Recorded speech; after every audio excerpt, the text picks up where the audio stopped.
Hey, this is Kelsey Long.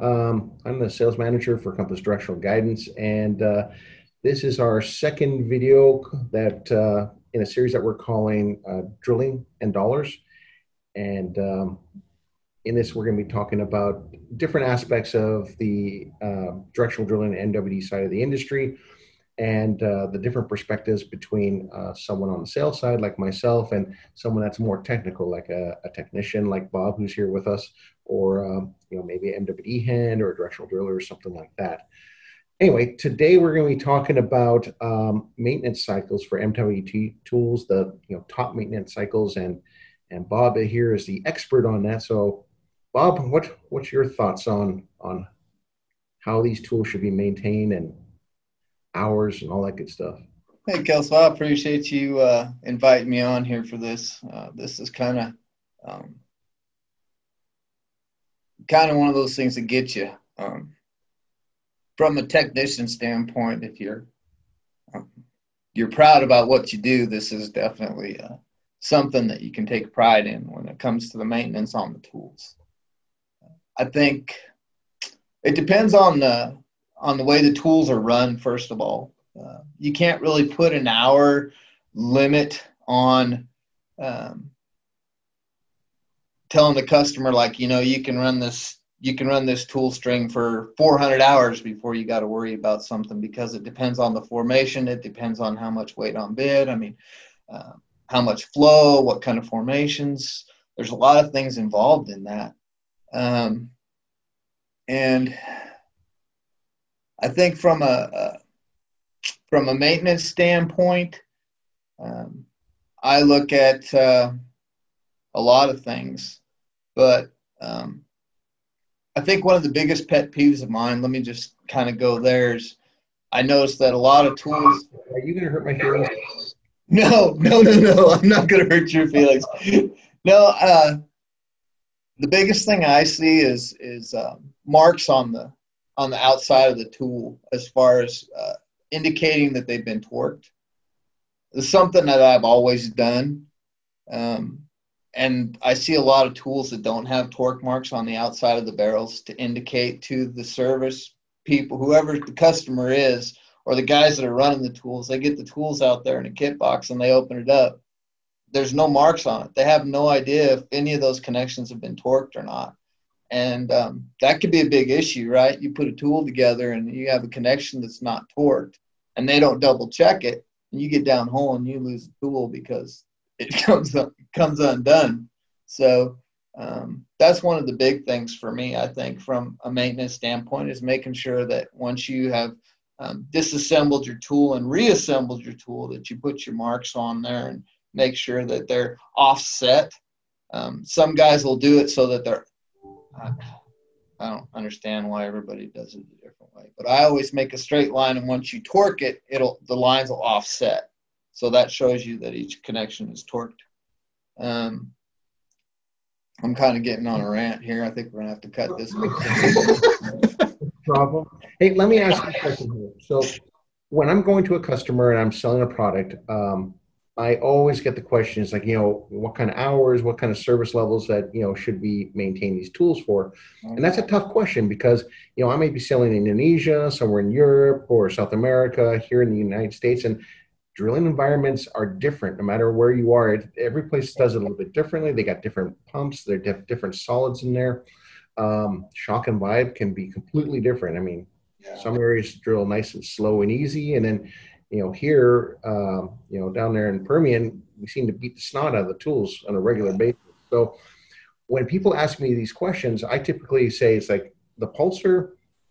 When you hit 350 hours on a pulser, you need to be seriously thinking about doing maintenance on that thing, or swapping it out and putting another new green tag tool in there. When it comes to the other components, like the directional module and the gamma, a situation like that, I say there's no moving parts in there. So I typically say those are probably good, barring some sort of problem that has occurred. They're probably good for about 1,000 hours. And then the batteries are obviously completely dependent on the lithium battery pack in there. Once those are depleted, it switches over to BAT2. And next time you come out, take out your depleted battery and put on another one. Just the normal kind of stuff. But what do you think? Are those reasonable numbers, or would you say something different? I think so. I mean, I think 300, 350 hours on a pulser is definitely, I would say, is max. I wouldn't go any more than that for sure. Just because, I mean, you've got stuff inside that needs to have to be looked at, right? So, as far as gammas and directional modules, yeah, I think you can put a higher hour on them. If we're doing the maintenance here locally and they don't have to be shipped from overseas, I would say that, once they hit that 300, 350 hour mark, when the tool string comes in with the pulser, it all needs to be level 2, which basically means the tool has to be completely removed from the housing itself and everything internally checked to make sure nothing came loose or, those type of issues. All right. What about like a more remote drilling application? Maybe not necessarily jungle drilling, but someplace where these tools don't cycle in and out like they do here in the States, right? So if the string gets dirty, it's usually immediately sent back to the shop and a green tank string goes out. Right. But in some of these other places, they don't do it that way. They absolutely try to maximize out the hours. In a situation like that, is that someplace where a customer would want to have, say, 3 pulsers, 2 tools of strings, but with maybe an extra pulser or two, Yep. because that way they can cycle out that pulser every 350 hours. And if you and I agree that under decent drilling conditions, those the sensor packets, the directional module and the gamma module and whatnot, those are probably good for 1,000 hours before you need to really start worrying about them. Um, is that something that a customer should consider doing? Is like getting additional pulsers when Yeah. they're in a drilling environment like that? Yes, I would say definitely. I don't, I mean, at least that way, if they're doing short drill runs, I mean, they can make a decision at that point. But I really think that 350-hour mark is where they really need to cut it off and have that thing tore all the way down and evaluate it again before it goes back in the hole. All right. And what are your thoughts about field servicing pulsers? Field servicing? Yeah, yeah. Some applications are really, really remote. So I occasionally get the question about whether or not we would recommend servicing a pulsar with all the mechanical parts and stuff like that. Um, Man, for example, the operation we recently did an operation in Pakistan, where we actually had to send the oil field station and everything out there to Pakistan, and they took a cargo container, I believe, and turned yep. it into a little MWD lab.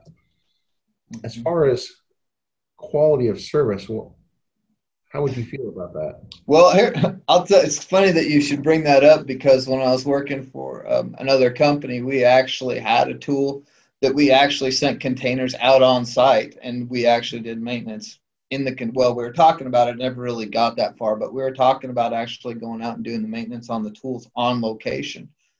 So as far as is that being a possibility, I would say yes, it is a possibility if it's done right and you have the right people doing it and maintaining the tools.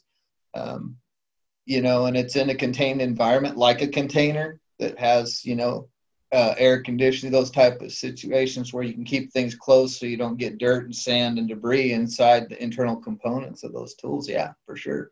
It can be done. Good to know. I wondered how to answer that question. Anyway, so I think I did right because I basically said the same thing. So yes, thank you Yeah. for validating my response. Yeah, no All problem. right. Hey, quick question. What about the lower ends? Those are something historically that field hands here in the U.S. have typically maintained out in the field. In some situations, I've seen that start to shift back to where the lower ends are maintained only in the shop, and the rules are, the technicians handle these lower ends. Field hands don't touch those. What are your thoughts about that? Um, I think they can be maintained in the field by a field hand. And let me be specific on this because I don't want any confusion on this. Is that when it comes to changing the O-rings, which needs to be done all the time anyways, those kind of basic things can be done without an issue. Changing the poppets, those type of things. I mean, they do it all the time anyway because of the situation that they're in. Now, as far as messing with the piston cap on the signal shaft, to making sure that it's torqued properly, or dealing with any of that stuff, man, they need to leave that alone. That stuff should be done in shop, in house only.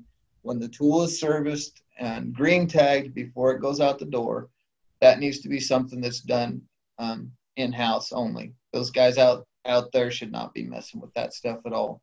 Because if they test it and they put different Loctite in it, and there's, we've come up with a lot of different scenarios that have happened in the past, and has actually caused failures because they've, taken it apart and not cleaned it correctly and put it back on, not torqued it correctly.